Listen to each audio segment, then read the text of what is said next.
How do you give?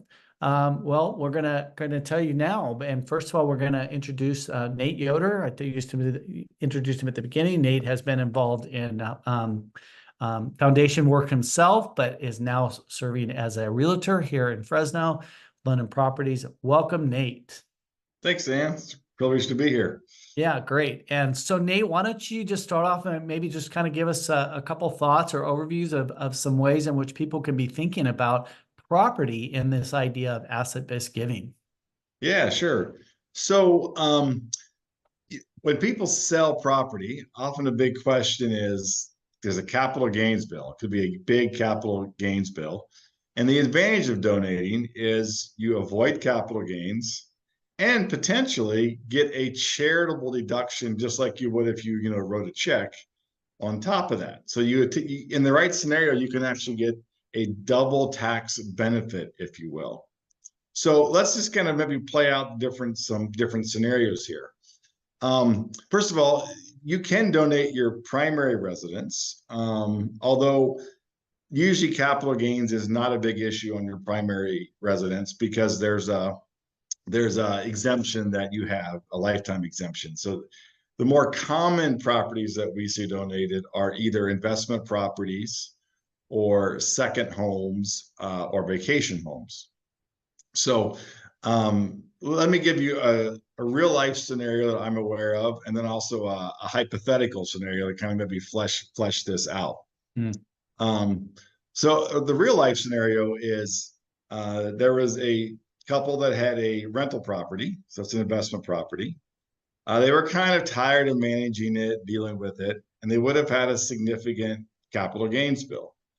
Now, for an investment property, you can do what's called a 1031 exchange and buy a new one, which defers the capital gains, but it doesn't make it go away. Got to So pay it instead, sometime. what's that? Isn't the idea that's kicking it down the curb a little bit, but at some point Exactly. somebody's got to pay it, right? Exactly. So in this case, they instead donated this rental property to a foundation, and it went into what's called a charitable remainder trust. Hmm. And in that scenario, they actually received, so the foundation sold the property. They avoided all capital gains tax. They got a portion of a charitable gift because a charitable trust actually pays them income. So they're getting 5% of the balance per year as an income, which really was what they were making off of the rent to begin with. So in this scenario, they avoided capital gains. They got a partial charitable deduction, and they're getting the same income that they were getting without the hassle of managing the rental. And then in a charitable remainder trust, upon their passing, that will then go, the full amount will go to the charities that they have identified. So for investment properties, rental properties, people sometimes find that tool very, very useful. That's interesting because I imagine too, as maybe people maybe get a little older, just the whole hassle of having to kind of manage that asset can become kind of burdensome, or for their family it can become burdensome as well, right? Exactly. Yeah, Exactly. that's So, interesting. um, so let's take now a hypothetical situation. So I mentioned you can defer capital gains on like an investment property. On a second home or a vacation home, you actually can't defer it into a 1031. Hmm. So say you have a cabin up at Shaver and you use it as an Airbnb, there's strict limits. If you personally use it too many days of the year, and there's not that many you're allowed to use, it qualifies for a vacation home, not investment, and you can't defer it. But if you sell it, there will be capital gains. Hmm.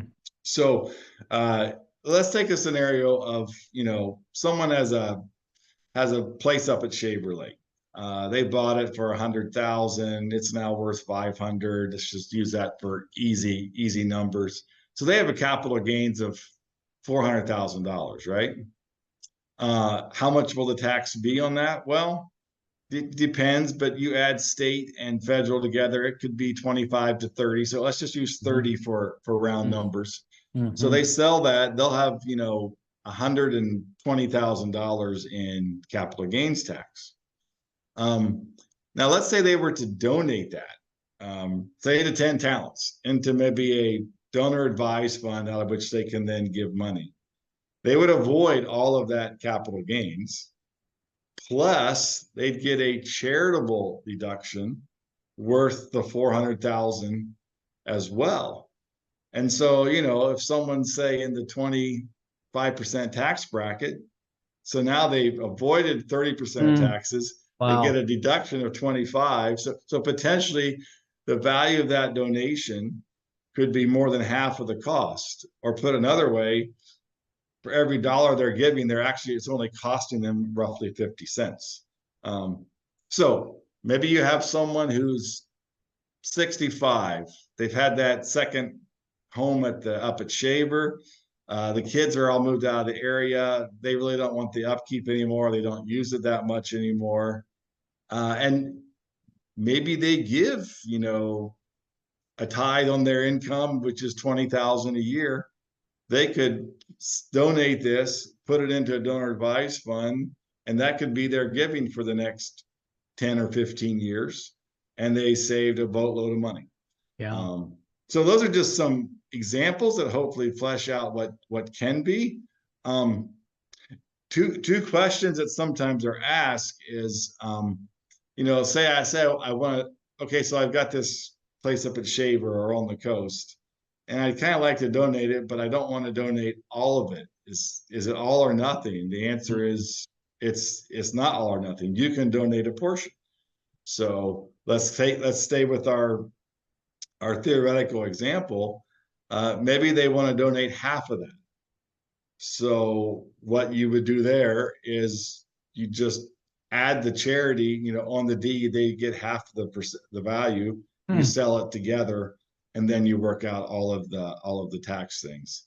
Um, but it is important if you're considering donating a property that it be donated prior to the sale. Mm, Um, hmm. Can't I can't do it remember after. Yeah. yeah, I remember scenarios when I was working for a foundation and we would get calls saying, "Hey, I sold this property and wow, I got a capital gains bill that was bigger than I thought. Can you help me?" And Mhm. sadly, the answer is we could have, Yeah. but Yeah. it's too late. So if anyone in particular is thinking about it, if a charity is talking to someone about it, before you sign any contracts, explore this because it has to be donated prior to the actual sale. Hmm. What I So, like about these scenarios, Nate, is that these are conversations that can be had by multiple people, including families. And again, the idea being that we're not trying to rip anybody off, we're not trying to shortchange anybody, but the idea that someone can win, and down the road become more charitable, like through that donor advised fund or something like that. To me, that's a generational giving idea that I think is really exciting. yep, totally. Yeah, great examples. Well, thanks, Nate. Those are really helpful. And if you have additional questions for Nate, he'll be available during the Q&A, as well as you can certainly type in any questions now, and if our team can't answer them, we'll have Nate available. So Nate, thanks so much.